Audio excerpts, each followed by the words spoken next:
In Romeine 5 vers 12 tot 17 word gesê dat dade gevolge het. Deur die sonde van Adam wat saam met Eva gekies het om teen God in opstand te kom, het sonde na almal versprei. Soos Dawid in Psalm 51 vers 7 sê, hy was al met sonde belaaid toe sy ma met hom swanger geword het. Deur die sonde van Adam het sonde en die dood deel van almal se lewe geword.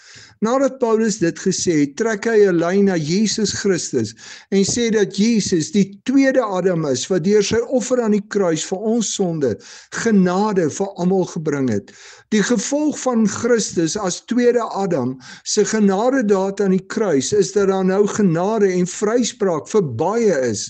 Die Here Jesus is net soos elkeen van ons uit 'n vrou gebore, maar hy is sonder sonde gebore, want sy ma Maria is deur die Heilige Gees bevrug.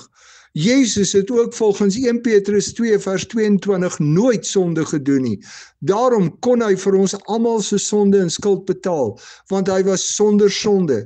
Die gevolg van Jesus as tweede Adam se offer is dat daar vir almal wat as gevolg van die eerste Adam se sonde onder God se oordeel gestaan het, nou oorvloedige genade en vryspraak gekom het. Christus het vir ons almal 'n nuwe lewe gebring. Dade het gevolge. Wat is die gevolge van jou keuses? Wie volg jy? Volg jy die eerste Adam wat teen God in opstand gekom het, of die tweede Adam wie se offer vir jou vryspraak by God en 'n nuwe lewe gebring het? As jy sê dat jy Christus volg, hoe sien ander dat jy Christus op die nuwe pad wat hy vir jou gebring het, volg?